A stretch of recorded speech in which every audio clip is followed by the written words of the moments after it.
Okay, good morning, everyone. Good morning, good morning, good morning, good morning.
Okay, just give me 2 minutes. Start करता हूँ.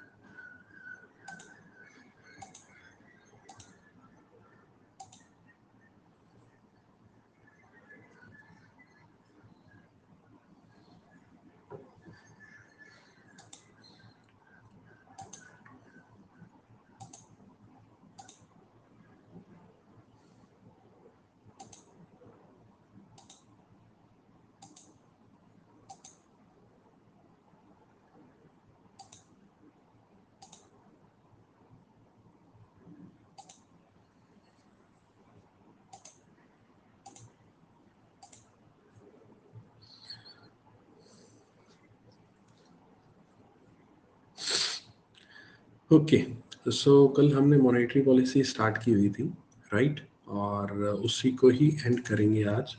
उसी के ऊपर कुछ और पॉइंट्स हैं, उनके ऊपर भी डिस्कशन करेंगे. ठीक है.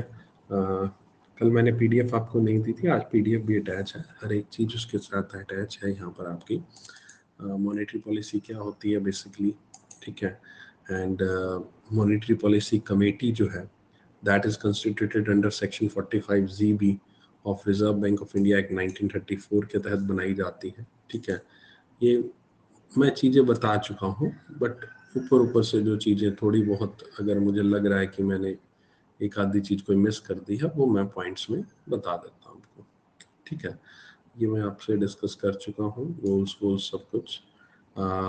ये +-2 वाली स्टोरी जो मैंने आपको बताई थी.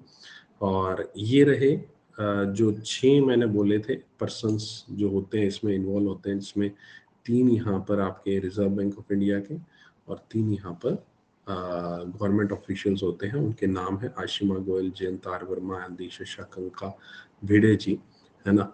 ये 3 और पर्सन्स हैं जो कि मॉनेटरी पॉलिसी कमेटी में और होते हैं, राइट?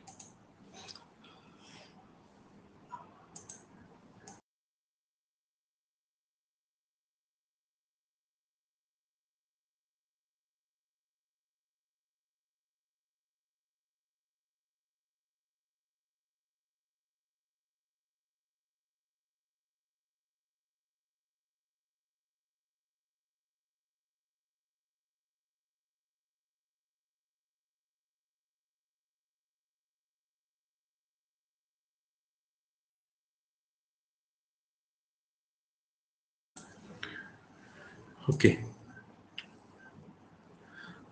ये यहाँ पर मॉनेटरी पॉलिसी की जो कमेटी है उसके पॉइंट्स कुछ और लिखे हुए हैं यहाँ पर. दैट इज एमपीसी जो है वो यहाँ पर साल में 4 बार मिलती है, मतलब कि मिनिमम 4 बार उसको मिलना होता है. लेकिन वैसे 2-2 महीने बाद यहाँ पर इसकी मीटिंग होती रहती है. एक मीटिंग कल भी यहाँ पर हुई थी. अगर आपने न्यूज़ कहीं ना कहीं पढ़ी हो, देखी हो, तो कल मॉनेटरी पॉलिसी कमेटी की मीटिंग हुई थी. इसमें कुछ भी बदलाव किए नहीं गए थे, पॉलिसी रेट्स को एज इट इज रखा गया था. ठीक है. क्वायरम इसमें मीटिंग में 4 मेंबर्स का होता है। क्वायरम मतलब कि अगर 4 मेंबर मौजूद होंगे, प्रेज़ेंट होंगे तभी ये मीटिंग होगी। अगर 4 मेंबर मौजूद नहीं होंगे तो मीटिंग नहीं होगी। मिनिमम 4 मेंबर मौजूद होने ज़रूरी है। अगर सेम वोट होते हैं तो गवर्नर जो है उसका फाइनल वोट माना जाएगा।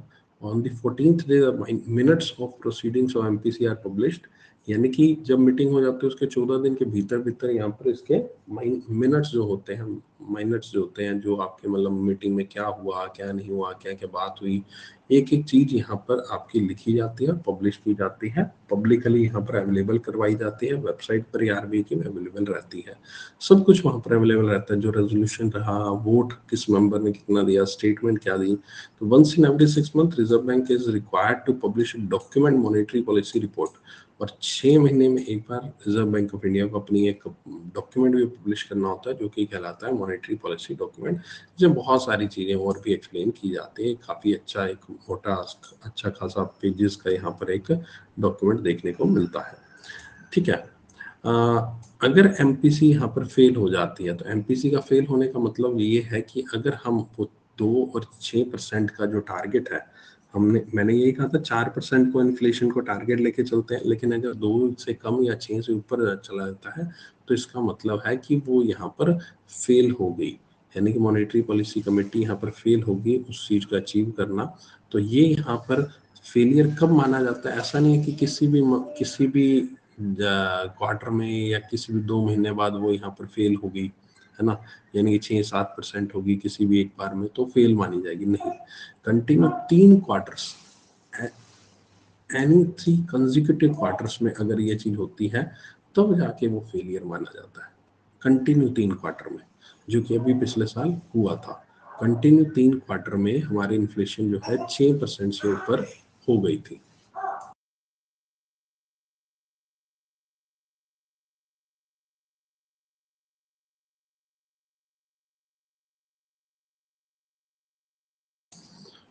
कंटिन्यू 3 क्वार्टर से पिछले साल ऐसे ही हुआ था, इन्फ्लेशन 6% से ऊपर थी, और यहाँ पर उसके लिए फिर मॉनेटरी पॉलिसी कमेटी को जवाब देना पड़ा था।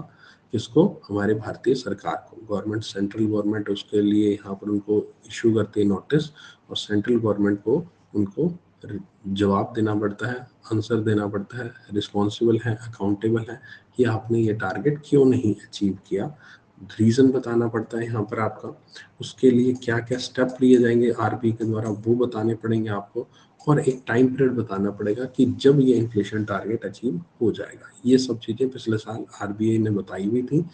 बहुत बड़ा ये एक इशू क्रिएट भी हुआ था, चर्चा में रहा था काफ़ी ज़्यादा, और even reserve bank of India को यहाँ पर ये एक जवाब देना पड़ा था। काफ़ी न्यूज़ में था और मैंने भी उसको करंट अफेयर्स में कवर भी किया था, मुझे याद है अच्छे से। ठीक है, ये अकाउंटेबिलिटी है एमपीसी का। एंड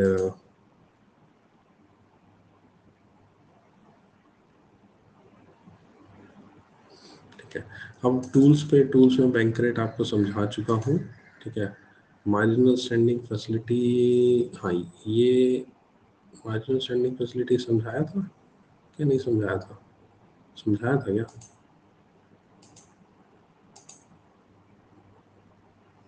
ठीक है, इसमें एक पॉइंट शायद मैंने मिस किया होगा कल बताने वाला आपको, कि जो मार्जिनल स्टैंडिंग फैसिलिटी होती है उसमें हम ओवरनाइट मनी, मैंने यही बोला था ओवरनाइट मनी यहाँ पर आरबीआई से ले सकते हैं, लेकिन ओवरनाइट मनी कितनी ले सकते हैं उस पर एक रिस्ट्रिक्शन है।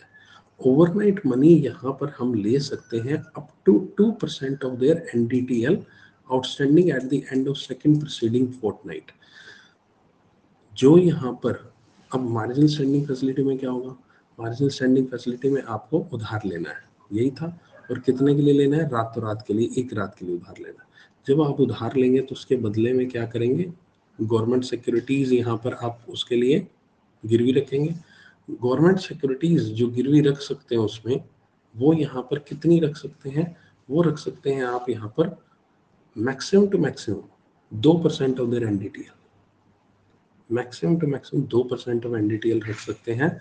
जो एसएलआर पोर्टफोलियो, एसएलआर जो होता है उसके तहत आप कैश, गवर्नमेंट सिक्योरिटी आपके पास होता है,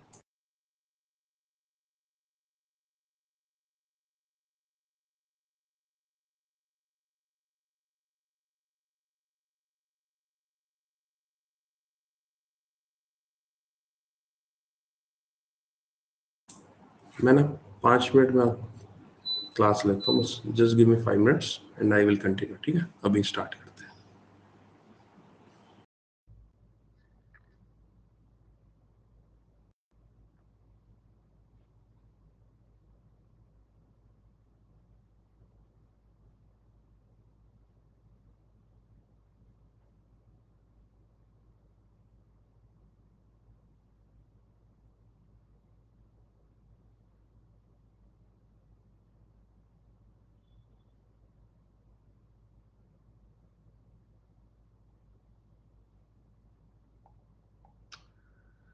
ओके, ठीक है, कंटिन्यू करते हैं। मैं कहाँ पर था? हाँ, मार्जिनल स्टैंडिंग फैसिलिटी पर था मैं यहाँ पर आपका, कि मार्जिनल स्टैंडिंग फैसिलिटी यहाँ पर आपका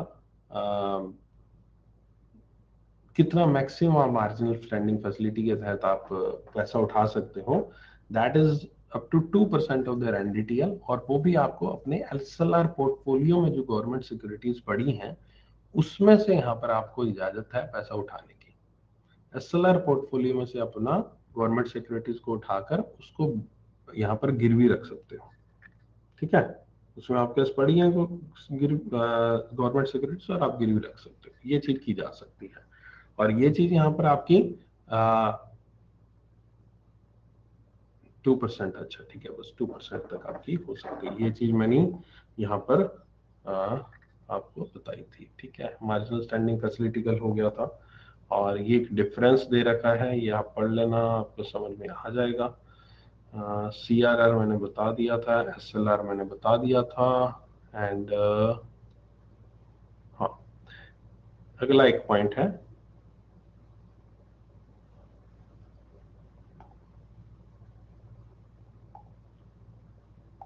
that is standing deposit facilities, SDF। SDF यहाँ पर क्या होता है? SDF यहाँ पर आपका एक ऐसा पॉइंट ऑफ व्यू है जो कि यहाँ पर 2018 में यहाँ पर इनिशिएट किया गया था, सेक्शन 17 RBI एक्ट के तहत यहाँ पर।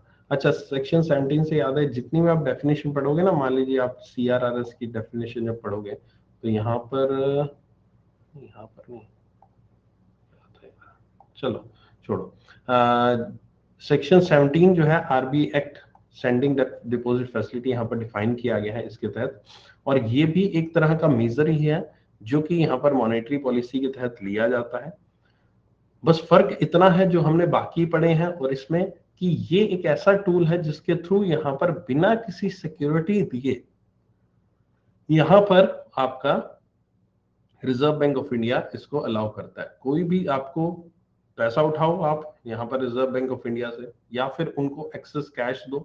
RBI to absorb excess cash from the economy, यानी कि RBI के पास आप सरप्लस रख सकते हो, अपने पैसे को पार्क कर सकते हो, लेकिन बिना किसी सिक्योरिटी को रखे हुए। आपको कोई सिक्योरिटी आपको यहाँ पर नहीं देगा RBI, उसके बदले में आप सीधा सीधा पैसा उनके पास रख सकते हो। ये आपका स्टैंडिंग डिपॉजिट फैसिलिटी में एक टूल है जिसके थ्रू यहाँ पर reserve bank of India liquidity absorb करता है without any security, without any collateral. ठीक है, RBI ने अनाउंस किया था इसको 8 अप्रैल 2022 को।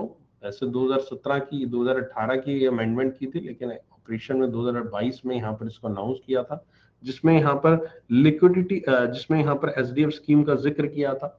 और deposit under SDF is not considered balances eligible for maintenance of CRR under section 42, यानी कि इसमें जो भी आपका पैसा लोगे आप, उसमें पैसा आपके पास आए, मतलब सॉरी, पैसा आप यहाँ पर रिजर्व बैंक ऑफ इंडिया के पास रखोगे, एक्सेस पैसा रखोगे, तो रिजर्व, तो इसको यहाँ पर CRR के अंडर नहीं माना जाएगा। क्योंकि CRR में क्या होता है, CRR में आप पैसा जो है रिजर्व बैंक ऑफ इंडिया में जो पैसा पड़ा होता है आपका कैश के फॉर्म में, वो CRR के अंडर माना जाता है। लेकिन इसके तहत जो पैसा रखोगे, SDF के तहत जो पैसा रखोगे, वो CRR के अंडर नहीं माना जाएगा, वो अलग है, ये अलग फंडा चलेगा, वो अलग फंडा चलेगा। ठीक है, तो ये चीज यहाँ पर आपकी SDF हुई, स्टैंडिंग डिपॉजिट फैसिलिटी हुई। ठीक है, ये एक पॉइंट। रेपो रेट मैंने डिस्कस कर लिया था। अब एक और टर्म पे आते हैं, that is term repo. Term repo क्या होता है? जैसे मैंने रेपो रेट का आपको क्या बताया था, रेपो रेट का होता है कि हाँ भाई, शॉर्ट टर्म के लिए आपका यहाँ पर आप रिजर्व बैंक ऑफ इंडिया से सिक्योरिटीज देते हो और उसके बदले में पैसा ले लेते हो। ठीक है, रेपो का ट्रांजैक्शन का एक बेसिक सा फंडा ये है। अब यहाँ पर टर्म रेपो भी काम वही करता है। टर्म रेपो में भी कुछ फर्क नहीं है कि क्या काम, बेसिक फंक्शन जो है, ऑब्जेक्टिव जो दोनों का सेम है, बट टर्म रेपो में उन्होंने टर्म्स डिफाइन कर रखे हैं कि 7 days, 14 days, 28 days, particular definition दे रखी है, that is longer than the overnight यहाँ पर आपका, और ये 7 दिन का होगा या 14 दिन का होगा, 28 दिन का होगा, अगर ये डिफाइन कर रखे हैं दिन पूरे, तो उनको हम टर्म रेपो कहते हैं, उनको हम टर्म रेपो कहते हैं। और even reserve bank of India ने लॉन्ग टर्म रेपो ऑपरेशंस भी हाल ही में इंट्रोड्यूस किए थे, जो कि थे 1 ईयर एंड 3, 1 साल और 3 साल तक के भी रेपो ऑपरेशंस, रेपो ट्रांजैक्शन इन्होंने अलाउ किया था कि भाई 1 साल के लिए हम यहाँ पर ये ट्रांजैक्शन करेंगे, 3 साल के लिए हम ये ट्रांजैक्शन करेंगे। ये भी आरबीआई ने हाल ही में इसको भी डिफाइन किया है, जिसको उन्होंने टर्म रेपो नाम दिया है। ठीक है, रिवर्स रेपो हमने कर लिया था। अगला टर्म जो है वो है variable rate repo, reverse repo, variable rate reverse repo, ये भी शायद मैंने कल डिस्कस किया था आपका। इसमें यहाँ पर आपके सामने क्या है, शब्द लग गया यहाँ पर वेरिएबल। ठीक है, वेरिएबल। अब वेरिएबल का यहाँ पर क्या मतलब है, ऑब्वियस है वेरिएबल की, ठीक है, चेंजेस आते रहते हैं, ऐसी कोई चीज जिसमें चेंजेस आते रहते हैं, बदलाव आते रहते हैं। तो ये बदलाव यहाँ पर वेरिएबल का तब देखने को मिलता है जब कोई भी ऐसी सिचुएशन आ जाती है जो कि यहाँ पर कह सकते हैं, जैसे पेंडेमिक आया था, है ना। पेंडेमिक टाइम यहाँ पर रिजर्व बैंक ऑफ इंडिया को जो पैसा था वो यहाँ पर आपका इकोनॉमी में डालना था, लोगों के पास पैसों की कमी थी यहाँ पर आपकी, और यहाँ पर साथ ही साथ यहाँ पर अगर पैसा ज्यादा डालते हैं तो इन्फ्लेशन होने के चांसेस भी थे। imply that there is excess liquidity and RBI intends to absorb excess liquidity from the market to avoid the inflation। ये एक ऐसी सिचुएशन होती है जब रिजर्व बैंक ऑफ इंडिया को यहाँ पर अपना पैसा भी डालना है और ये भी देखना है कि मैं इन्फ्लेशन पे कंट्रोल पा सकूं, काबू पा सकूं। अगर किसी तरह की एक्सेस लिक्विडिटी होती है तो मैं उसको यहाँ पर खींच सकूं यहाँ पर अपनी मार्केट से। तो उस वक्त यहाँ पर इनके द्वारा एक VRRR करके यहाँ पर इंट्रोड्यूस किया जाता है उस चीज को। वैसे तो ये देखो रिवर्स रेपो जो कंसेप्ट है उसी का ही एक पार्ट है, ऐसा कुछ नहीं है कि उसका पार्ट नहीं है। बस सिंपल सी बात यह है कि अचानक से यहाँ पर हमें कोई रिवर्स रेपो का टूल लेकर आना है, अचानक से लेकर आना है, तो that becomes a variable rate reverse repo, कि उसमें अगर कुछ बदलाव चाहिए, हमें अचानक से लेकर आना है। एक तो होता है कि भाई रिवर्स रेपो रेट फिक्स है जो आरबीआई मॉनेटरी पॉलिसी में घोषित करता है, लेकिन एक टाइम टू टाइम अगर आपको किसी वक्त अचानक से कुछ जरूरत आई, कुछ चेंजेस करने हैं, तो आप चेंज कर सकते हो उसमें। और ये जो फिक्स रिवर्स रेपो रेट से वो रेट जो है वेरिएबल वाला रहेगा, वो थोड़ा सा ज्यादा रहेगा, and it is totally based on the market condition क्या कहती है। ठीक है, आपको यहाँ पर पैसा उठाना है और वो कह रहे हैं कि नहीं हम तो रिवर्स रेपो में पैसा नहीं देंगे, हमें थोड़ा ज्यादा चाहिए, तो आप वेरिएबल रेट रिवर्स रेपो पे थोड़ा बहुत उसको बढ़ाकर अब उससे पैसा मार्केट से उठा सकते हो। ठीक है, अगला आता है ओपन मार्केट ऑपरेशन। एक और तरीका है जिसके थ्रू यहाँ पर, अभी तो हमने पॉलिसी रेट्स पढ़े, एक और तरीका है रिजर्व बैंक ऑफ इंडिया का, that is known as open market operation, जिसके थ्रू यहाँ पर ये काम किया जाता है मॉनेटरी पॉलिसी के तहत, जिसमें बॉन्ड्स, गवर्नमेंट बॉन्ड्स जो होते हैं वो यहाँ पर बाय और सेल किए जाते हैं। ठीक है, अगर आपको लगता है कि मुझे पैसों की नीड है, गवर्नमेंट को लगता है तो वो सेल कर देगी, पैसा उसके पास आ जाए। गवर्नमेंट को लगता है कि मुझे यहाँ पर आपका पैसे मेरे पास एक्सेस पड़े हैं, तो उसको बाय कर लेगी, मार्केट में पैसा कम हो जाएगा, मार्केट में पैसा ज्यादा हो जाएगा। मनी सप्लाई को कंट्रोल करने के लिए ये यहाँ पर ओपन मार्केट ऑपरेशन में जाया जाता है। ठीक है, अब यहाँ पर ये मैंने कुछ आज एक्स्ट्रा चीजें कल से बताई हैं, कुछ पॉइंट्स और इसमें जुड़े हैं। यहाँ पर एक चीज मैं बार बार यहाँ पर डिस्कस कर रहा हूँ आज, वो डिस्कस कर रहा हूँ मार्केट में पैसा आना, मार्केट से पैसा जाना, लिक्विडिटी आनी, लिक्विडिटी कम होनी, लिक्विडिटी बढ़नी। अब इसके ऊपर मैं थोड़ी सी बात कर लेता हूं यहाँ पर कि ये क्या है। देखो, इन्फ्लेशन जो है, जो इन्फ्लेशन है, अब इन्फ्लेशन से क्या होता है, बेसिकली इन्फ्लेशन का इंपैक्ट क्या है हमारे पास,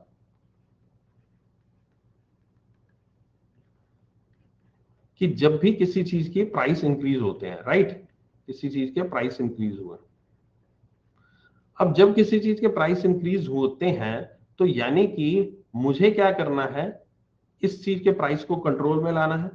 अब प्राइस इंक्रीज क्यों हुए थे? क्योंकि इसकी डिमांड किसी चीज की इंक्रीज हुई थी। मान लीजिए पहले कोई चीज यहां पर आपकी 10 रुपीज की मिल रही थी और इसकी मुझे 10 यूनिट्स मिल रही थी, ठीक है, 10 रुपए की 10 यूनिट्स थी यहां पर आपकी। अब आज की सिचुएशन में क्या है कि आज की सिचुएशन में ये 10 यूनिट्स की बजाय 8 यूनिट्स मार्केट में आने लगी। कोई भी कारण रहा कि पीछे से फैक्ट्री में यहां पर प्रोडक्शन कम कर दिया, whatsoever is the reason, raw material पीछे से कम मिल रहा है, नहीं मिल पा रहा, 8 यूनिट्स ही बन रही है। अब जब 8 यूनिट्स मिल रही हैं तो उस वक्त क्या होगा? 8 यूनिट्स जो मिल रही हैं तो उस वक्त क्या सिचुएशन होगी? लोग तो लेने वाले थे 10%, 10 यूनिट्स 10% लेने वाले थे। आज भी वही 10% होंगे उन उस यूनिट को लेने वाले, ठीक है, लेकिन आपके पास अवेलेबल 8 यूनिट ही हैं, तो यानी कि 2 ऐसे पर्सन होंगे जिनको वो यूनिट्स नहीं मिलेंगी। अब 2 पर्सन कौन होंगे वो सोचने वाली बात है। अब यहां पर जब 8 चीजें हैं और 10 पर्सन उसके लिए लड़ने वाले हैं तो अच्छी खासी फाइट होगी। तो 10 में से ये लोग कोई ना कोई पर्सन ऐसे होंगे जो ये कहेंगे कि चलो मैं इसका आपको 10 रुपए प्राइस नहीं देता, मैं इसको 11 रुपए में देता हूं आपको।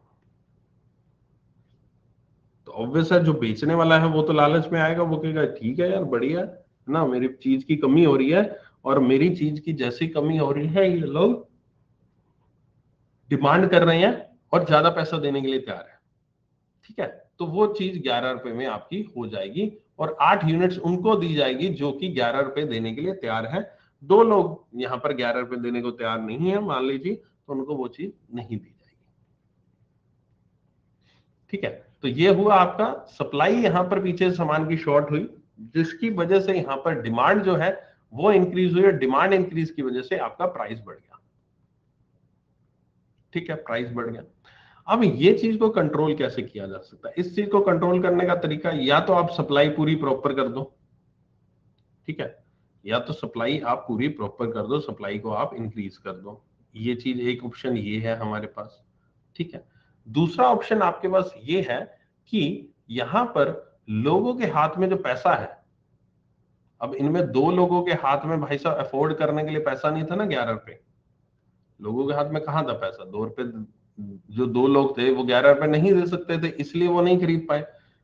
और अगर मैं इन 2 लोगों को भी ये 11 रुपए दे दूं या कि 1 रुपए एक्स्ट्रा मैं दो लोगों को मुहैया करवा दूं, तो वो भी फाइट कर सके, वो भी उस चीज को खरीदने के लिए कोशिश करेंगे, ठीक है। फिर हो सकता है कि जब 10 के 10 लोग खरीदने की कोशिश करें 11 रुपए में, फिर उनमें से कोई जीत जाए, 8 लोग जीत जाए जो उसके 12 रुपए दे देंगे, ठीक है। तो ये सिलसिला चलता रहेगा, हो सकता है महंगाई और बढ़ती रहे, ये भी चीज है। लेकिन अल्टीमेटली एक लेवल से ऊपर नहीं जानी चाहिए ना महंगाई, ये भी है। ऐसा नहीं है बहुत ज्यादा चली जाए कि इतनी ज्यादा चली जाए कि 20-25 रुपए, 10 रुपए की चीज 20 रुपए हो जाए, ये भी देखना पड़ेगा।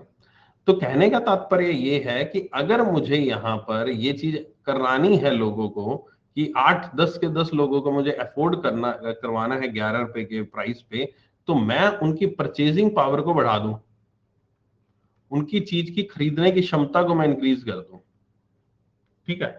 और खरीदने की चीज, किसी चीज की खरीदने की क्षमता मैं कैसे बढ़ा सकता हूं? उसको यहां पर आपका, उसको मैं यहां पर आपका पैसा देके, मनी देके, ठीक है। लेकिन मेरे पास जो सिचुएशन है अभी इन्फ्लेशन की सिचुएशन है, मेरे पास ऑलरेडी सिचुएशन ऐसी आ चुकी है कि ये 10 की 20 हो चुकी है ना, 10 का 20 हो चुका है, मेरे पास सिचुएशन ऐसी आ चुकी है कि इतना लोगों ने डिमांड कर दिया, पीछे इतनी ज्यादा सप्लाई कम है कि मेरे पास इन्फ्लेशन का माहौल है, मेरे पास महंगाई का माहौल है। मुझे तो लोगों को परचेजिंग पावर कम करनी है, मुझे लोगों की परचेजिंग पावर जो अभी सिचुएशन है इसमें कम करनी है, बढ़ानी नहीं है।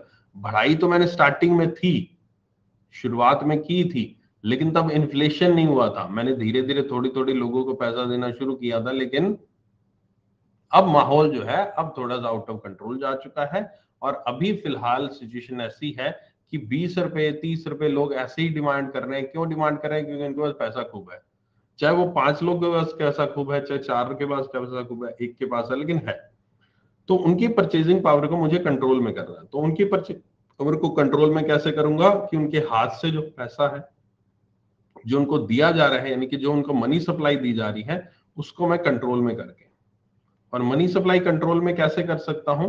अगर मैं यहाँ पर रिजर्व बैंक ऑफ इंडिया हूं और मैं यहाँ पर आपका जो डिफरेंट रेट है, मान लीजिए रेपो है आपका, ठीक है, रेपो रेट और बाकी रेट्स हैं, मैं इनको अगर इंक्रीज कर देता हूं, अगर मैं इनको इंक्रीज कर देता हूं, तो इसका इंपैक्ट किस पे जाता है? इसका इंपैक्ट जाता है यहाँ पर आपका डायरेक्टली बैंक के रेट ऑफ इंटरेस्ट पे, बैंक के रेट ऑफ इंटरेस्ट पे। बैंक के रेट ऑफ इंटरेस्ट पे इसका इंपैक्ट कैसे जाता है?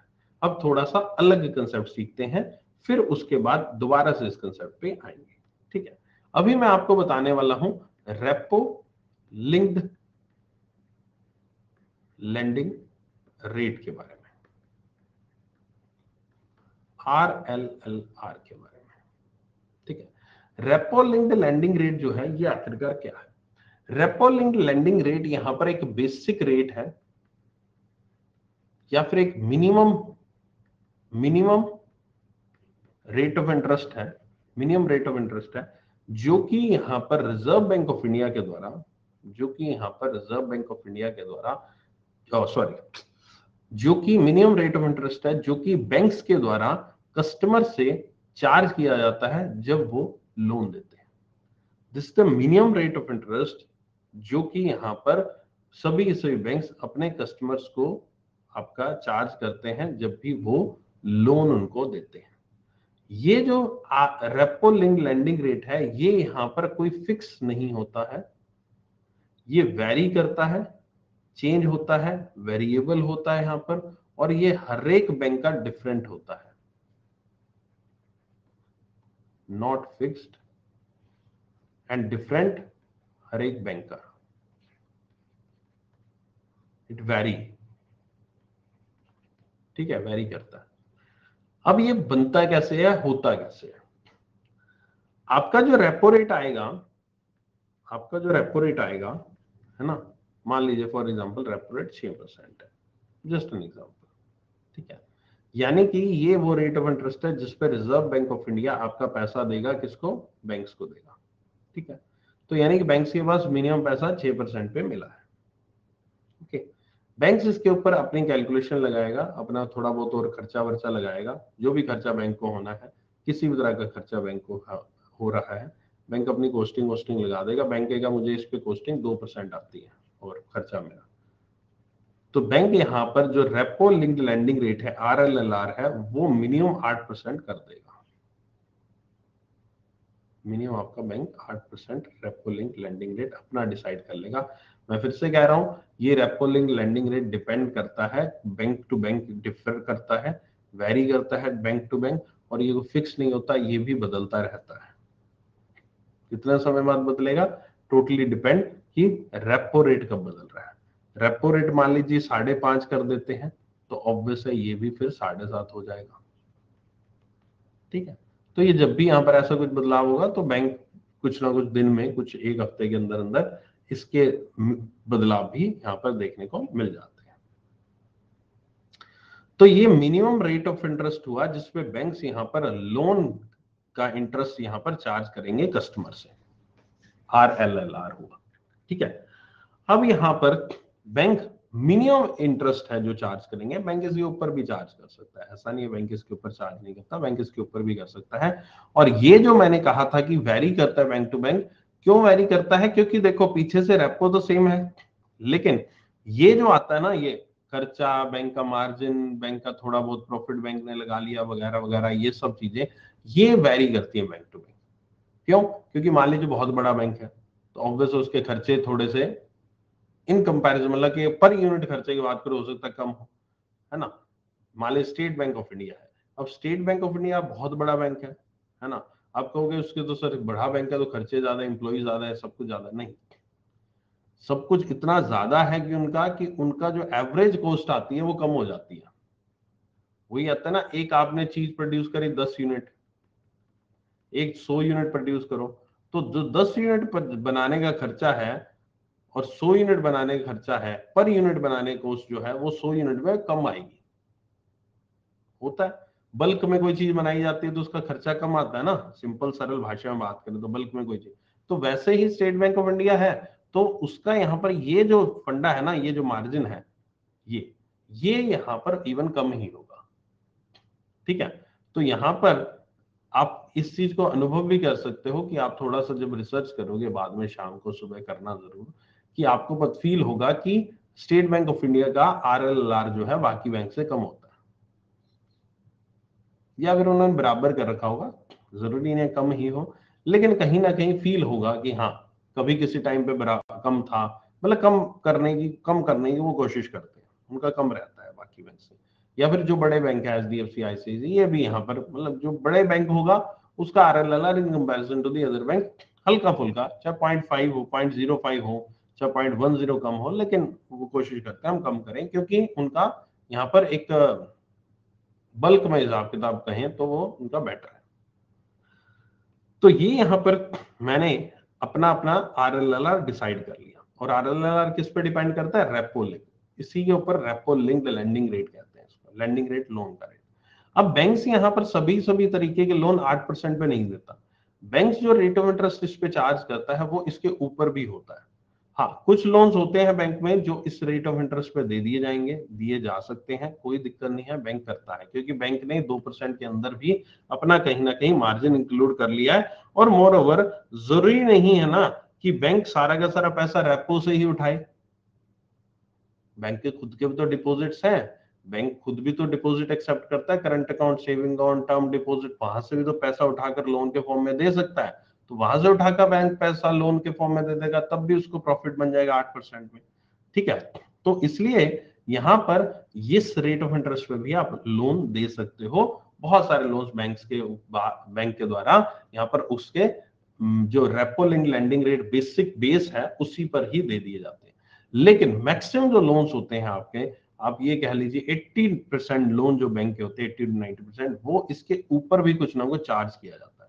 इसके ऊपर क्यों चार्ज किया जाता है? क्योंकि बैंक्स में वैरायटी ऑफ लोन्स होते हैं। वैरायटी ऑफ लोन्स में जो एक रिस्क है, जो रिस्क इन्वॉल्व है यहाँ पर आपका, वो रिस्क यहाँ पर डिफर करता है।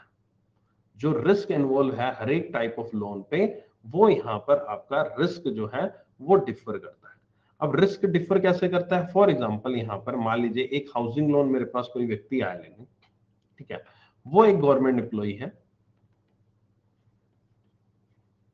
उसकी सैलरी जो है मेरे पास आती है, ठीक है, सैलरी मेरे पास आती है, सैलरी अकाउंट मेरे पास है, बढ़िया गवर्नमेंट एम्प्लॉय है, ठीक है।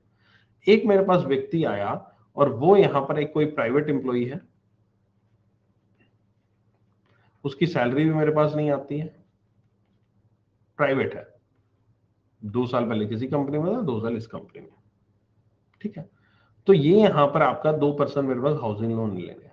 अब आपके सामने सिचुएशन इतनी वैसे तो इजी सी है कि इसमें से ज्यादा रिस्की लोन कौन सा होगा? ऑब्वियस आप कहोगे ये होगा, क्योंकि इसकी सैलरी अकाउंट है मेरे पास नहीं, मुझे पता नहीं पैसा कहाँ से आएगा, ये मुझे पैसा लौटाएगा कि नहीं लौटाएगा, EMI देगा कि नहीं देगा, है ना, और इसकी जॉब फिक्स है कि नहीं, कल को इसको नौकरी से निकाल दे, मेरी EMI कहाँ से देगा? गवर्नमेंट का फंडा फिक्स है ना, सैलरी मेरे पास आ रही है, सब कुछ मेरे पास है, सैलरी अकाउंट मेरे पास है, कहाँ जाएगा? मैं सैलरी अकाउंट से पैसा अपने आप EMI के काट लिया करूंगा, थोड़ा लेस रिस्की है ना। तो ये जो करते हैं, जितना लोन लेस रिस्की होता है उतना ही इसके ऊपर एक और परसेंटेज चार्ज किया जाता है सभी बैंक्स के द्वारा, जिस परसेंटेज को कहा जाता है स्प्रेड।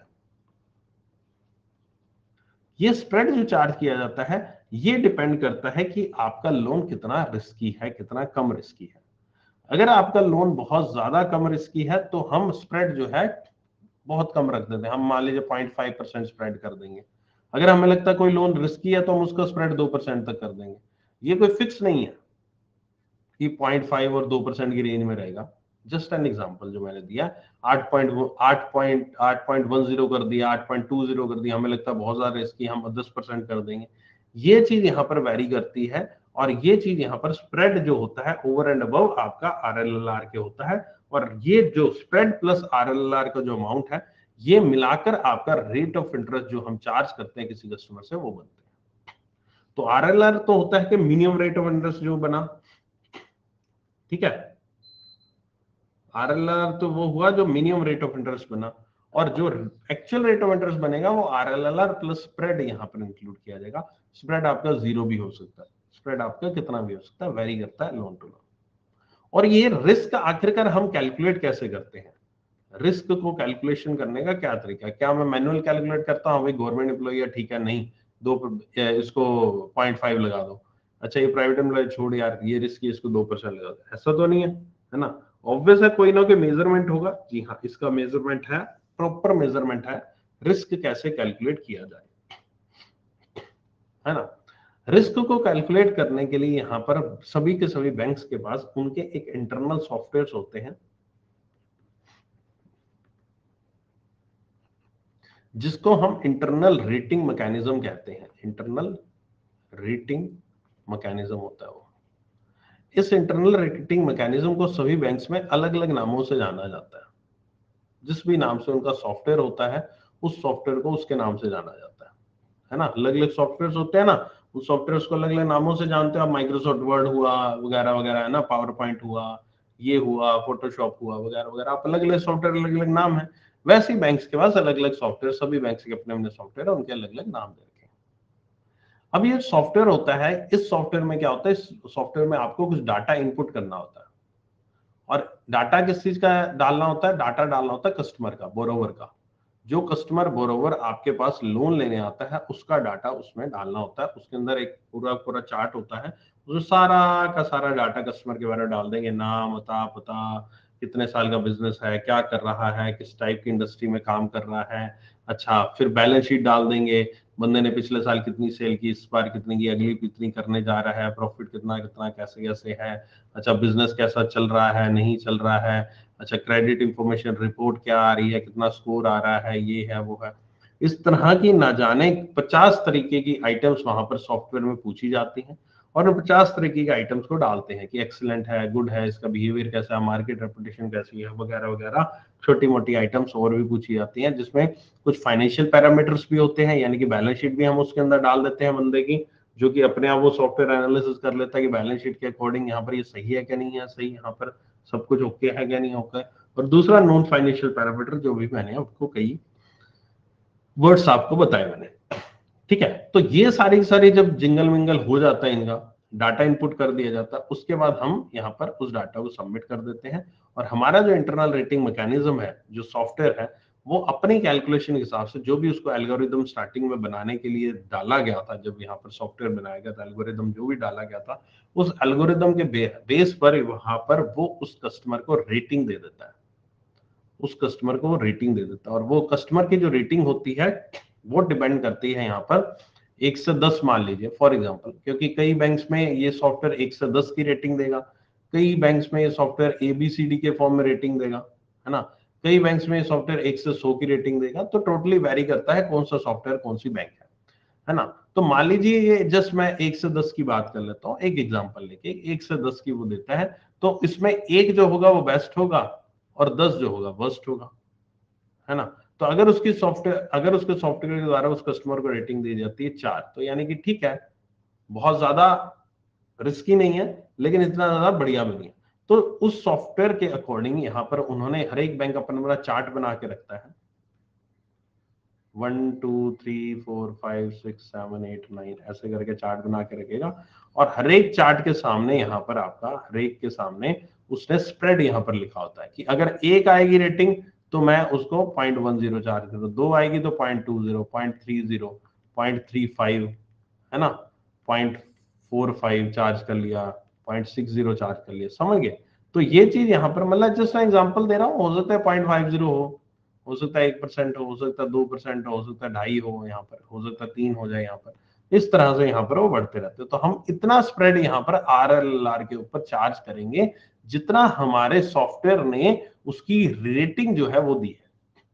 अब मान लीजिए कुछ बैंक्स में 1 से 100 है, तो 1 से 100 में 100 को बेस्ट मानते हैं, एक को वर्स्ट मानते हैं, एक को वर्स्ट मानते हैं, तो इसमें जस्ट अपोजिट हो गया।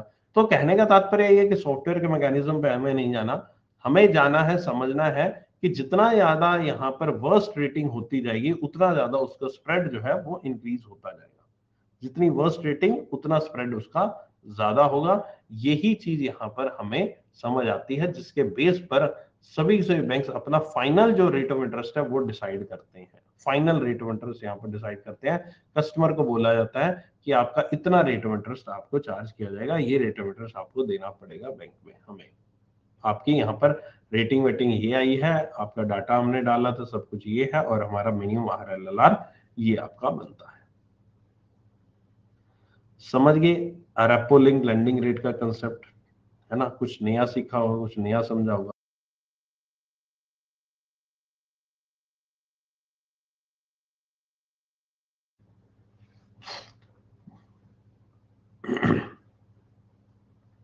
और ये वाला जो काम है ना, ये रेटिंग वाला काम जो है, ये रेटिंग वाला काम जो है, ये यहाँ पर बैंक्स में पर्टिकुलर एक किसी पर्सन को साइन किया जाता है। ये रेटिंग वाला काम पर्टिकुलर किसी पर्सन को डिसाइड किया जाता है। ये रेटिंग वाला काम मैंने अपनी कैरियर में बहुत साल तक किया है। मेरे पास एक पूरा मेरे पास एक रिस्पॉन्सिबिलिटी होती थी मेरे एरिया में।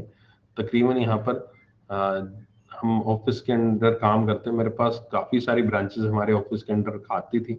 उन सभी ब्रांचेस के जो एक लोन होते हैं, क्योंकि सभी ब्रांचेस के लोन उनकी पावर में नहीं होते, कुछ लोन्स उनकी बियॉन्ड दी पावर होते हैं जो हमारे पास आते थे अप्रूवल के लिए। तो उनकी जितनी भी रेटिंग्स होती थी वो मैं किया करता था। Financial parameter, non financial parameter डाले, सारे के सारी चीजें उसके अंदर इंसर्ट की, और उसके बाद यहाँ पर उसमें उसके स्प्रेड आया, और स्प्रेड के अकॉर्डिंग उसका ROI जो है वो डिसाइड किया गया। ठीक है, तो ये एक बड़ी तकड़ी सी जॉब थी। अगर मैं मान लीजिए एक पैरामीटर, मान लीजिए उसने कहा कि मार्केट रेपुटेशन कस्टमर की कैसी है, मैंने उसकी डाल दी वर्स्ट। फॉर एग्जाम्पल मान लीजिए 100 पैरामीटर ऐसे डालने वाले, तो 100 पैरामीटर में मैंने कुछ पैरामीटर डाल दिए वर्स्ट डाल लूंगा। जब फाइनल रेटिंग निकाल लूंगा, सबमिट करूंगा, सारा का सारा जो रेटिंग सॉफ्टवेयर एल्गोरिदम अपनी निकालेगा वो थोड़ी सी बेकार निकाल देगा, 5 पॉइंट पे निकाल देगा। मैं इसी वर्स्ट को कर दूं एक्सीलेंट, उसने चक्के उसकी रेटिंग कर देंगे 3, उसका रेट ऑफ इंटरेस्ट बढ़िया हो जाएगा।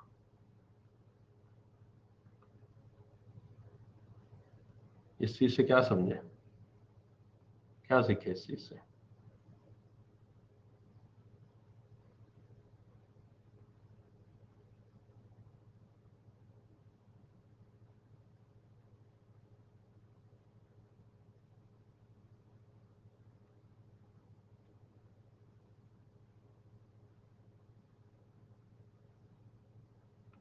पावर, ऑनेस्टी से काम करना, एक पॉइंट से बहुत फर्क पड़ता है रेटिंग पे।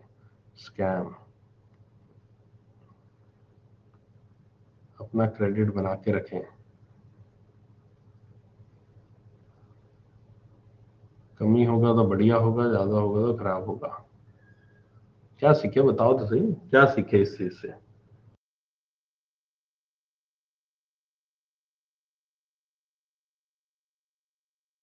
वैसे तो रोज कुछ ना कुछ बोलते, आज ये भी बोल दो, क्या सीखे? पूछता नहीं, टीचर जब स्टोरी सुना देता है तो पूछता है मोरल ऑफ द स्टोरी तुम बताओ, क्लास में पूछता है ना? फिर अपनी मोरल ऑफ द स्टोरी बताते, पहले तुम तो बताओ, रोज हंसते खेलते रहते हो, आज ये भी बता दो, कुछ पूछ रहा हूँ तो एक्सप्रेस तो करो।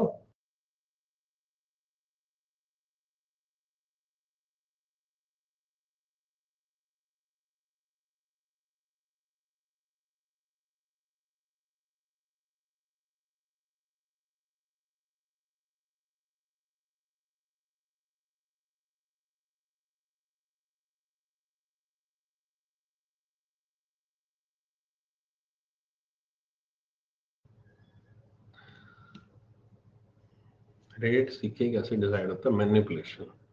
सर क्रेडिट कैसे चेक करें? ऑनेस्टी से काम कर रहा है, रेट अपने हाथ में है, moral of the story is everything is in hand, honesty.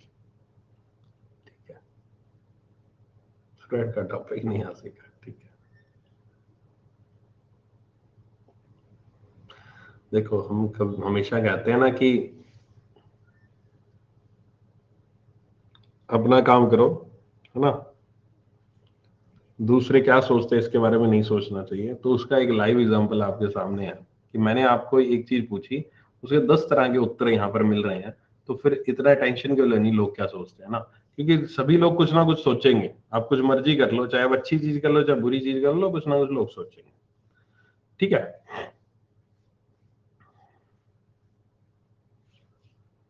इसका जो मैं आपको मतलब पूछना चाहता था, जो मैं आपसे एक्सप्रेस करवाना चाहता था, वो थी ऑनेस्टी, कि आप अपने काम के प्रति ऑनेस्ट रहो, आप किसी से इन्फ्लुएंस मत होना कभी भी।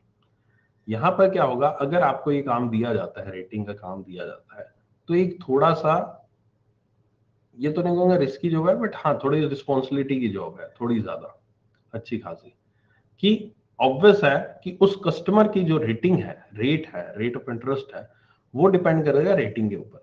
और अगर आपने रेटिंग में कुछ हल्का फुल्का ऊपर नीचे किया, तो उसकी रेटिंग ऊपर नीचे हो सकती है। ठीक है, क्योंकि सॉफ्टवेयर है, सॉफ्टवेयर में आप जो डाटा इनपुट करोगे, वो डाटा इनपुट, अब सॉफ्टवेयर को नहीं पता ना वो डाटा सही है कि नहीं सही, सॉफ्टवेयर में डाटा आपने डालना है, सॉफ्टवेयर तो एल्गोरिदम बनाएगा, बना रखी है उसने, उसके अकॉर्डिंग उसका स्प्रेड निकाल देगा वो। ठीक है, तो डाटा इनपुट सही होना चाहिए। अब आपको डाटा इनपुट का क्या है, कर देंगे, कोई बात नहीं, बढ़िया कस्टमर है अपना, रोज उठना बैठना है कस्टमर के साथ अपना, है ना, कस्टमर ने कह दिया मुझे कि चल यार ले दे के बात कर ले, है ना, तो वहां पर आपकी ऑनेस्टी थोड़ी सी गड़बड़ा सकती है। लेकिन ये भी सोचना कि आप अभी तो ये चीज कर लोगे, ये चीज आपके साथ, आप रेट ऑफ इंटरेस्ट को इन्फ्लुएंस कर लोगे, लेकिन कल को ऑब्वियस है ऑडिट आती है ब्रांच में, है ना, ऑडिट भी आती है ब्रांच में, और कल को अगर वो लोन डूब जाता है तो उसकी चेकिंग भी होती है कि लोन डूबा क्यों था, क्या हुआ था, क्या नहीं हुआ था, रेट ऑफ इंटरेस्ट क्या चार्ज किया था। तो जब वो चीज दोबारा से चेक की जाएगी, तो जब आपका डाटा जो आपने इनपुट किया था उस चीज को दोबारा से चेक किया जाएगा, तो आपको वहां पर अकाउंटेबल होना पड़ेगा, आपको वहां पर रिस्पॉन्सिबल होना पड़ेगा।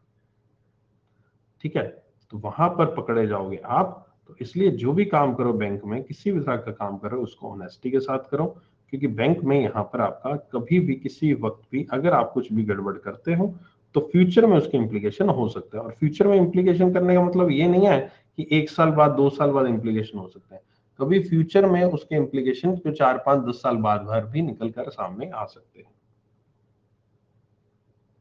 ठीक है, ओके, तो कोई यू नेवर नो, तो सभी काम अपनी ईमानदारी से करो।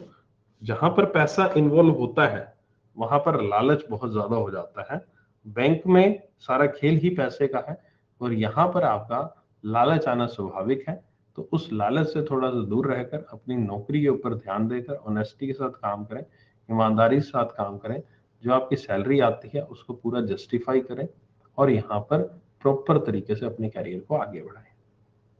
ठीक है, ओके, तो ये चीज यहाँ पर आपका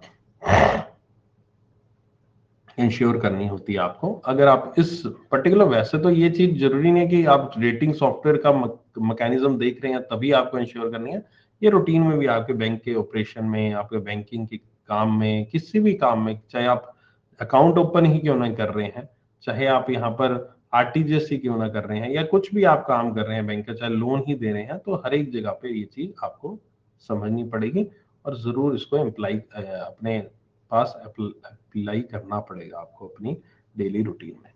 ठीक है, तो ये मैंने आपको अभी आरएलएलआर का कंसेप्ट समझाया। अच्छा, इसमें एक और चीज लास्ट में बता दूं आपको, ये जरूरी नहीं होता कि हर एक टाइप का लोन इंटरनल रेटिंग मैकेनिज्म के थ्रू होकर जाए। बैंक्स ने अपनी पॉलिसी के अकॉर्डिंग यहाँ पर बहुत सारे ऐसे लोन्स हैं, खासकर जो रिटेल लोन्स होते हैं, यानी हाउसिंग लोन हुआ, कार लोन हुआ, वगैरह वगैरह, इस तरह के जो छोटे मोटे लोन है, बिजनेस लोन नहीं, छोटे मोटे लोन है, उनका जो मैकेनिज्म, उनका जो स्प्रेड है वो फिक्स कर रखा है। उनका स्प्रेड जो है ये सॉफ्टवेयर के ऊपर डिपेंड नहीं करता। ऑलमोस्ट जितने बैंक्स को मैं जानता हूँ, जितने बैंक्स को देखा है, जो मेजरली यहाँ पर जो इंटरनल रेटिंग मैकेनिज्म के ऊपर जो लोन डिपेंड करते हैं, वो डिपेंड करता है बिजनेस लोन, क्योंकि उसमें फाइनेंशियल डाटा भी होता है और नॉन फाइनेंशियल डाटा भी होता है ना। बाकी नॉर्मल कोई रिटेल लोन वगैरह लेने है, मैं कोई व्हीकल लोन लेने, मैं उसके बैलेंस शीट थोड़ी ना मांगूंगा उस इंडिविजुअल की, है ना, वो तो फर्म की माननी जाएगी, फर्म यहाँ पर बिजनेस लोन लेती है। तो इसलिए थोड़ा सा ये चीज हो सकती है कि हर एक लोन का हम ये मैकेनिज्म या रेट ऑफ इंटरेस्ट निकालने का ये फंडा है, सॉफ्टवेयर जो है उसको इस्तेमाल ना करें। ठीक है, ओके, तो ये चीज यहाँ पर आपकी हो गई पूरी पूरी आरएलएलआर से जुड़ी है और ये रेटिंग से जुड़ी। अब इसी चीज को लेकर मैं वापस मूव करता हूं जहां पर हमने मॉनेटरी पॉलिसी में इस चीज को छोड़ा था, उसी से आगे बढ़ते हैं। इनकेस कोई क्वेरी है इस आरएलएलआर में तो पूछ सकते हो, नहीं तो मैं वापस उस पर चलता हूँ, ठीक है। नहीं सही नहीं है, बैंक ऑफिसर से झूठ बोलते हैं, गुडविल सही है और बैंक एम्प्लॉय पता नहीं होगा इस बात का, उसमें गलती किसकी होगी। बैंक एम्प्लॉय को ये इंश्योर करना पड़ता है कि उसकी विजिट करे प्रॉपर। अगर आपको लेक्चर याद होगा मेरा, जिसमें मैंने आपको बताया था कि बैंक को यहाँ पर कैसे इंश्योर करना है कि लोन कैसे दिया जाए, तो उसमें मैंने आपको क्या बताया था कि विजिट करी जाती है, आस पड़ोस से पूछा जाता है।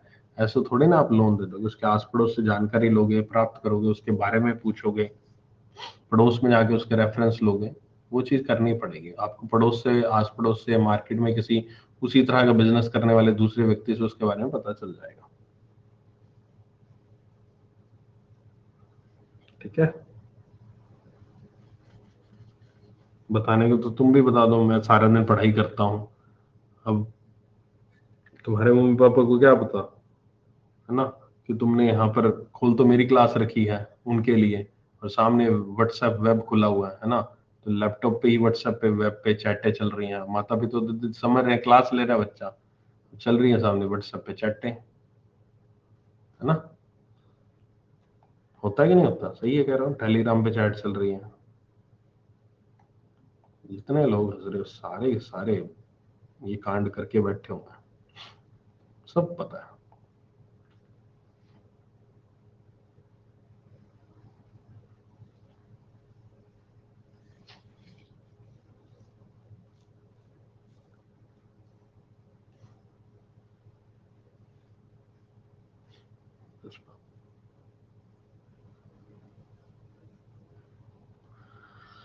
क्लास के टाइम भी चैट बॉक्स में भी होती है।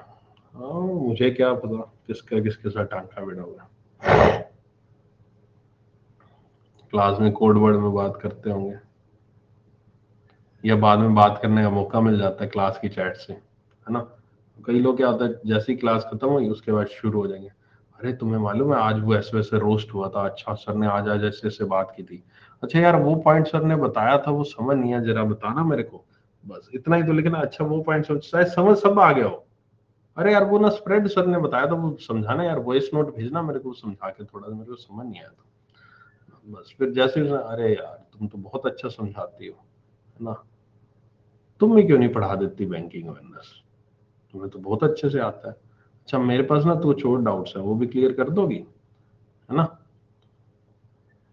तो क्या वो कहती है हाँ ठीक है कोई बात नहीं भेज दो, फिर आप उसको डाउट्स भेज देते हो, फिर आप एक साथ नहीं पूछते, फिर कहते रोज थोड़े एक एक करके पूछेंगे, है ना। एक डाउट भेज देते हो, वो अब उसका रिप्लाई नहीं आता, है ना, वो अपनी पढ़ाई में लग जाती है वापस से, उसको घर के भी कोई काम है ना, वो रिप्लाई आपको सुबह शाम रात को देगी, जो उसकी मर्जी होगी, अपनी मर्जी से। आप तब तक ख्वाब संजो रहे हो, आएगा उसका रिप्लाई, फिर मैं ये रिप्लाई करूंगा, अच्छा फिर हम ये बात करेंगे। मॉक टेस्ट के बीच में आपका टाइमर, उधर मॉक टेस्ट का टाइमर चल रहा है, इधर आपकी धड़कन का टाइमर चल रहा है,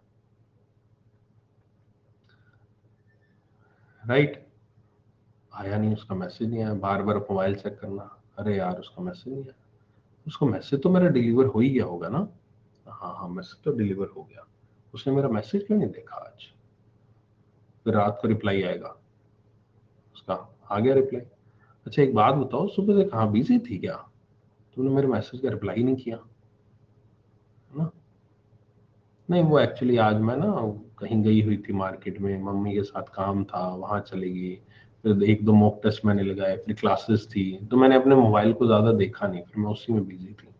अच्छा फिर और बताओ, और अच्छा क्लासेस ली थी, अच्छा कौन कौन सी क्लासेस ली थी आज, अच्छा ये क्लासेस ली थी, अच्छा मैं तो इनसे नहीं पढ़ता हूँ, मैं तो उनसे पढ़ता हूँ। अच्छा अच्छा वो कैसा पढ़ाते हैं, अच्छा ऐसा पढ़ाते हैं, ठीक है ठीक है। हाँ ऐसा ही है, टीचर्स आजकल कोई अच्छा होता है कोई बुरा होता है, सभी का अपना अपना है, सभी टीचर अपने अपने पढ़ते हैं, उनसे पढ़ते हैं उनसे पढ़ते हैं। अच्छा बात सुनो, मेरे ना थोड़ा सा मैथ्स वीक है, तो मैं ना तुम्हें कुछ डाउट्स भेजा करूंगा, तो तुम मेरे डाउट सोल्व कर दिया करोगी।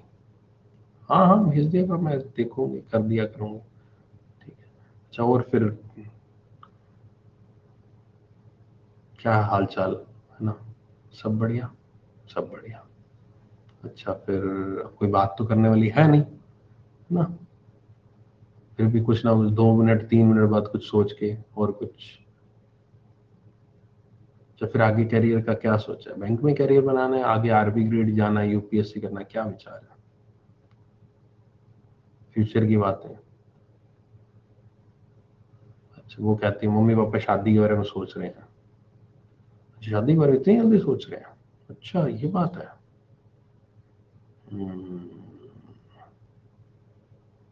हाँ, कल रिश्ता भी आया था एक, तो मम्मी पापा कह रहे हैं कर लो शादी अब।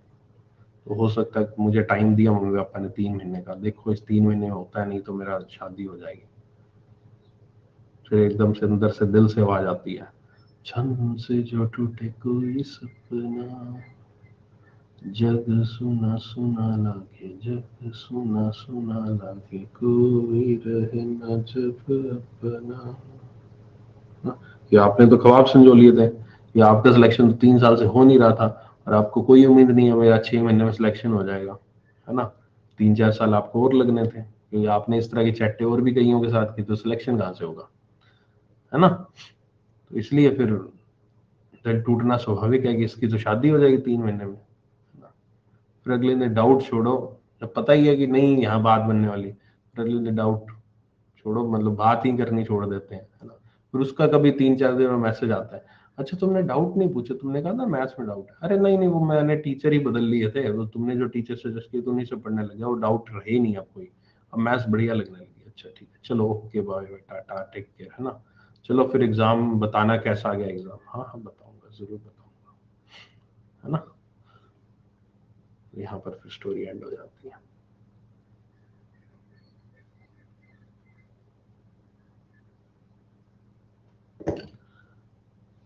फिर अगले कस्टमर की तलाश, ये ठीक था, फिर अगले कस्टमर की तलाश।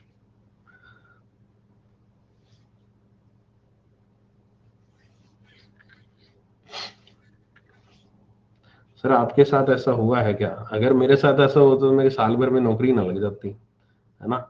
1 साल के पहले पहले निकाल दी थी एग्जाम सारे के सारे हमने, ना? वो अपने आप को घसीट रहे होते अभी तक। हाँ ये सब काम किए हैं, लेकिन नौकरी के बाद किए हैं, नौकरी से पहले थोड़ी ना करता है कोई। नौकरी के बाद तो ठीक है, स्वाभाविक है ना? इंसान है हम भी, और इंसान के बाद ऊपर से पुरुष हैं हम भी, है ना? तो एक भगवान ने वैसा नेचर बनाया ही, हम क्या करें, अट्रैक्ट हो ही जाते हैं हम भी किसी ना किसी तरफ।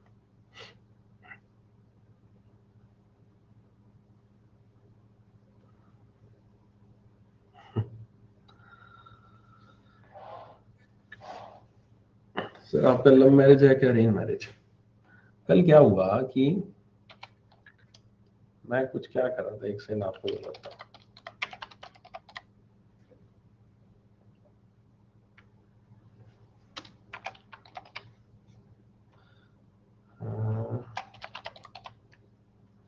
पता नहीं कल मुझे ना किसी का मैसेज आया, अपने ही किसी बंदे का मैसेज था, अपने किसी यार दोस्त का मैसेज था, कहता मैं गूगल पे ना मैंने कल लिखा स्मृति सेठी, है ना? तो उसमें सबसे ऊपर ऊपर सर्च में सबसे पहले ऊपर ऊपर क्या था, अभी मैंने उसके बाद किया, मुझे तो ये चीज पता नहीं लगी, लेकिन उसकी उसको पता नहीं कैसे ये चीज पता लगी, उसने कैसे सर्च किया आई डोंट नो, उसने लिखा स्मृति सेठी, तो सबसे पहले ऊपर ऊपर अपने ऑटो पॉपुलेट हो जाती है चीजें, तो वहां पर लिखा गया Smriti Sethi and Kapil Kathpal love marriage, love story. मतलब सबसे पहले ऑटो पॉपुलेट गूगल ये कर रहा था उसको, भाई को, उन्होंने मुझे स्क्रीनशॉट भेजा, कहता ये क्या चक्कर है भाई, मतलब मैंने स्मृति शेट्टी लिखा ऑटो पॉपुलेट कर लिया कपिल काट स्मृति शेट्टी कपिल काट लव स्टोरी। मैंने कहा यार ये कहाँ से आ गया, अब मैंने उसके बाद मैंने सर्च किया, मुझे तो नहीं दिखा, मुझे तो नॉर्मल कई और चीजें दिखी रैंडम, ये नहीं दिखा मुझे, पता नहीं यार ये स्टोरी कहाँ से मार्केट में फैली हुई है। चलो एनीवेज, सुबह सुबह आप लोगों की नींद उड़ा दी होगी मैंने, जिन लोगों को नींद आ रही होगी इस वक्त, है ना? आगे बढ़े इजाजत हो तो, या इसी में मजे ले रहे हो ना? आज का टॉपिक तो मैं मिल रही है वैसे, अपने साथी से चैट करने का, है ना? आप उससे चैट करोगे, अरे आज तुमने सुना था क्लास में कपिल सर ने ये बात बोली थी, या फिर अभी कई कई महिला मित्र कईयों की अभी नींद में होंगी, आप जाग रहे होंगे, है ना? तो अभी उनको अभी जाते क्लास एंड होके मैसेज करो, आज कपिल सर की क्लास ना सबसे पहले देखना, और इतने मिनट पे जाके ना 50 मिनट 30 सेकंड पे जाकर देखना, है ना। एक बार 10 मिनट की क्लास पहले देखना, बाकी बाद में पढ़ाई शुरू करना। अभी अपने नंबर बनाओगे मैसेज करके तुम लोग।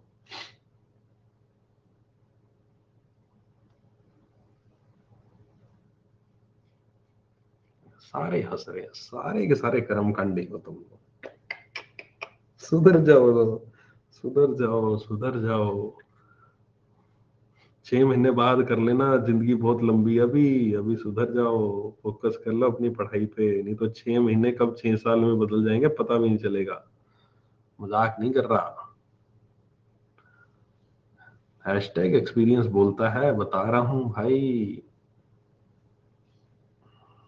गड़बड़ हो जाएगी नहीं तो। रोक लो अपने ऊपर, अपने आप को रोक लो, अपने आप को कंट्रोल में ले लो। अभी से 6-7 महीने की बात है, सीजन की बात है, कह लो जनवरी फरवरी तक की बात है। 6 महीने पड़े हैं, 6 महीने में निकाल लिया तो निकाल लिया, नहीं निकालना तो फिर अगला 1 साल और गया, फिर अगले साल कहीं जाकर जनवरी, मतलब जनवरी, कहीं जनवरी 2025 आ जाए ना, आ जाए, है ना, जनवरी 2024 की वजह। चलो सर, RLR इन्फ्लेशन इंक्रीज होता है कुछ यूज आएगा जब लोन देंगे हर तो। चलो वापस बैक टू द टॉपिक आते हैं।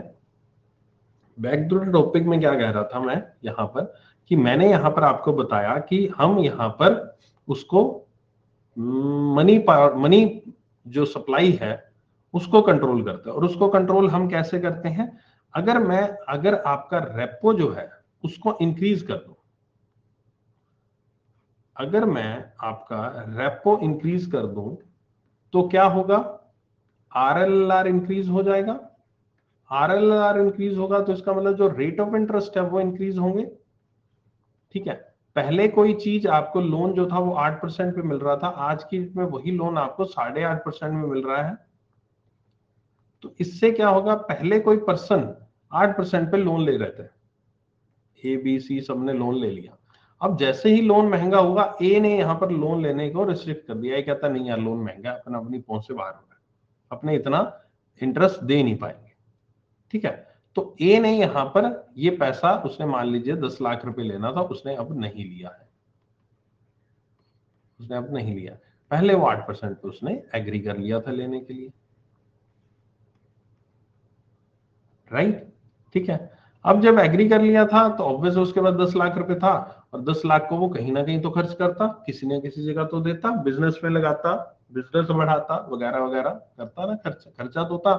मार्केट में 10 लाख रुपए आता, बैंक ने दिया, मार्केट में लोगों को 10 लाख रुपए पहुंचता, किसी तरह से पहुंचा, लेकिन पहुंच जाता।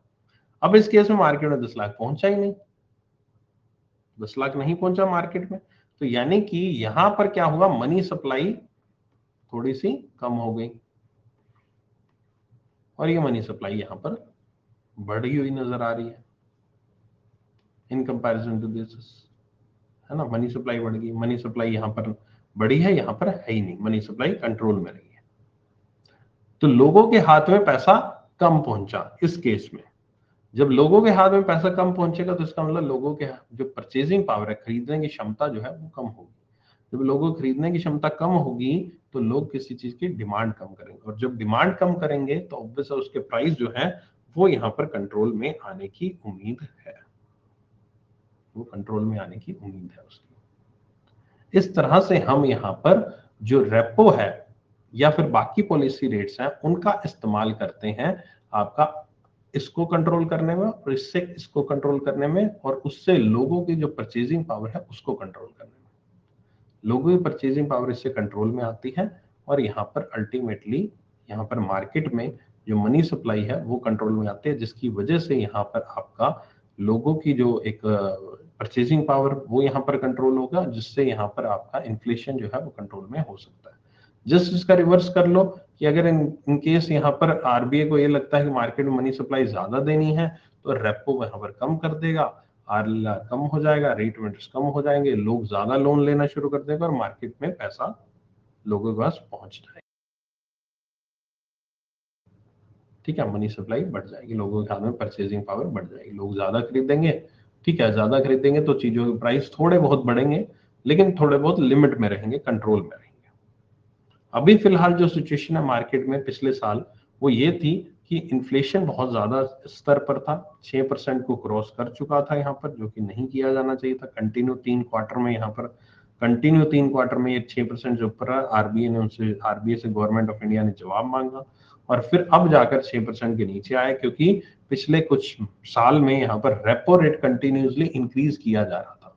अगर आप पिछले साल की खबरों से वाकिफ हो गए, चलो नहीं होंगे तो मैं बता देता हूँ, पिछले साल रेपो रेट कंटिन्यू हर एक जो आपकी 2 महीने बाद एक एमपीसी होती थी, उसमें रेपो रेट को इंक्रीज किया जाता था हर एक में, और इसकी वजह से बैंक्स अपने इंटरेस्ट रेट भी बढ़ाने लग गए थे, जिससे यहाँ पर आपका मनी सप्लाई कंट्रोल में आ गई। तो और फाइनली अब जाकर यहाँ पर पिछले कल भी जो मीटिंग हुई, उससे पहले भी जो मीटिंग हुई है, आई थिंक इन दोनों मीटिंग्स में यहाँ पर, उससे पहले तो बढ़ाया गया था, लेकिन इन दोनों मीटिंग्स में कोई भी यहाँ पर रेट ऑफ इंटरेस्ट आपका रेपो को बढ़ाया नहीं गया, सेम उसी पर रखा गया है।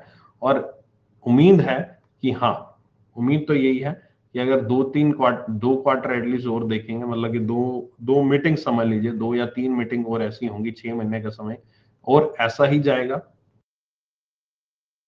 कि सेम यहाँ पर उम्मीद करता हूँ, या रेपो सेम रहने की उम्मीद है अगले 2 मीटिंग्स तक, तो एटलीस्ट 2-3 मीटिंग्स तक।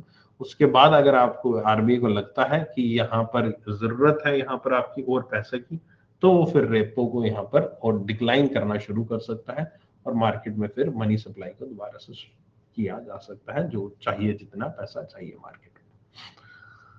ठीक है, ओके। तो आई होप कि ये कंसेप्ट आपको मनी सप्लाई का, लिक्विडिटी का, ये कंसेप्ट समझ में आया होगा, और आरएलएलआर समझ में आ गया होगा।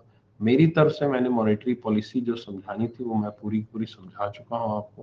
ठीक है, मॉनेटरी पॉलिसी का इम्पैक्ट जो पड़ता है वो मैं आपको बता चुका हूँ, इन्फ्लेशन पे कैसे इम्पैक्ट पड़ता है, कैसे हम उसको कंट्रोल में लाते हैं, सारी चीजें मैंने आपसे डिस्कस कर दी कल के लेक्चर में, आज के लेक्चर में। आई होप कि आप इस लेक्चर को यहाँ पर अच्छे से समझ पाओगे और आगे भी इसको याद रखोगे।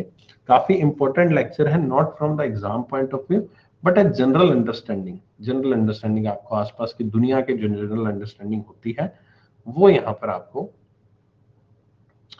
होनी चाहिए, और वो कल के और आज के चैप्टर से आपको एक नॉर्मल अंडरस्टैंडिंग, किसी के बीच में खड़े होकर बात करने की जो अंडरस्टैंडिंग है वो आपके अंदर पैदा हुई होगी। ठीक है, टारगेट कंप्लीट नहीं करना, मेंबर तो होने का पेनल्टी नहीं, कौन से टारगेट? अच्छा, वो 6% पेनल्टी क्या लगनी है, अकाउंटेबिलिटी होती है उनकी, पूछा जाता है, जवाबदेही होती है, रिप्लाईज करने होते हैं, ऐसा कुछ नहीं। अच्छा हाँ, अब एक और इम्पोर्टेंट चीज है जो मैं आपको बताने वाला था, कि अब जब आपकी क्लास जो है, ये जो बैंकिंग अवेयरनेस की अब अगली क्लास आप जो मुलाकात करेंगे, वो मुझे मुलाकात करेंगे आप सीधा 17 तारीख को। नेक्स्ट आपकी बैंकिंग अवेयरनेस की क्लास, अगर आप शेड्यूल में देख रहे होंगे तो शेड्यूल में अब अगली क्लास होगी 17 जून को। ठीक है, मैं बीच में बाहर जा रहा हूँ, पूरा एक वीक मैं यहाँ पर ऑफ ले रहा हूँ, बिल्कुल। डेली करंट अफेयर्स, एक्सक्लूसिव सिर्फ करंट अफेयर्स की क्लास होगी डेली यूट्यूब की, उसके अलावा और कोई भी क्लास नहीं होगी सैटरडे तक, फ्राइडे तक कोई क्लास नहीं होगी, अगले सैटरडे से क्लासेस रिज्यूम हो जाएंगी। ठीक है, ओके। उसके बाद मैंने आपकी क्लासेस को शेड्यूल कर रखा है, वो शेड्यूलिंग ऐसे कर रखा है, कोशिश करूंगा उनको मैं कभी आगे जाकर एक दिन में 2 क्लासेस करके मैं यहाँ पर सब कुछ करवा दूंगा, निपटा दूंगा। तो आपकी डेली सी होती रहेगी, बाकी आपकी सी नहीं होगी। मैं एक वीक ऑफ पर हूँ पूरा का पूरा। अरे भाई क्या बोला, करंट अफेयर्स कहाँ से करे, एक तो सुन लिया करो, एक तो हिल जाता, दिमाग हिल जाता तुम लोगों का। डेली बोला तो डेली करंट अफेयर्स होगी, यही तो कह रहा हूँ, डेली करंट अफेयर्स होगी, बाकी नहीं होगा। दोबारा से बोलूं, डेली करंट अफेयर्स जो है वो यूट्यूब चैनल पे होगी, बाकी कोई भी क्लास अनअकैडमी प्लस पे नहीं होगी। ठीक है, अब समझ में आ गया। यूट्यूब चैनल बैंक अफेयर्स करके यूट्यूब चैनल है, जिसमें मैं डेली करंट अफेयर्स लेता हूँ, बैंक अफेयर्स। और आपका अब मैंने मैक्सिमम आपके टॉपिक्स यहाँ पर कवर करवा रखे हैं, मतलब आपका मान के चलो बैंकिंग अवेयरनेस में कुछ टॉपिक्स पढ़े हैं, लेकिन हाँ आपका सिलेबस जो एटलीस्ट 70% सिलेबस मैं करवा चुका हूँ, तो अब 70% सिलेबस को रिवाइज कर लो इतने दिन में अच्छे से। ठीक है, ओके, अच्छे से रिवाइज कर लो। और बाकी जिसने मुलाकात करनी है संडे को पटना में मुलाकात करेंगे, ओ सॉरी कोलकाता में मुलाकात करेंगे संडे को, है ना। आ जाना कोलकाता में, आपको पता ही है कैसे आना है कैसे नहीं आना, कहाँ आना है कहाँ नहीं आना, वो सब की सब चीजें, ठीक है। क्विज क्लास, क्विज कौन सा क्विज?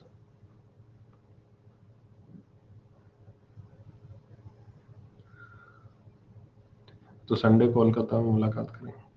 आगे होंगी क्लासेस, जब सिलेबस तो कंप्लीट होने दो। शेड्यूल लगा तो रखा है उसमें, शेड्यूल में देख लो, लगा हुआ शेड्यूल में, कोर्स है पूरा का पूरा, 4 क्लासेस का कोर्स है,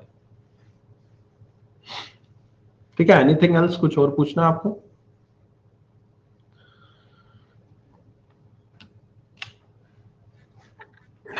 आशीष सर भी आ रहे हैं, निमिषा मैम भी आ रही है, अंकुश सर भी आ रहे हैं, चारों आ रहे हैं। कहाँ घूमने जा रहे हो पता लग जाएगा, जब जहां जाएंगे वहां से करंट अफेयर्स की क्लास लेंगे ना, तो आपको पीछे बैकग्राउंड दिखा देंगे कहाँ पर बैठा हूँ इस टाइम ना। सिविल कैसे चेक करें? सिविल आपकी कोई भी आपका सॉफ्टवेयर ये होगा, एप्लीकेशन, पेटीएम होगा, गूगल पे होगा, सब पे सिविल का ऑप्शन आता है चेक करने का,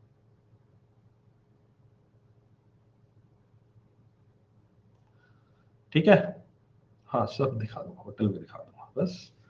चलो thank you, take care, bye bye. And Google Pay में मिल जाएगा। मिलते हैं फिर नेक्स्ट क्लास में, और वो क्लास होगी आपकी 17 जून को। तब तक आप रिवीजन कीजिए, अच्छे से कीजिए, ठीक है। Thank you.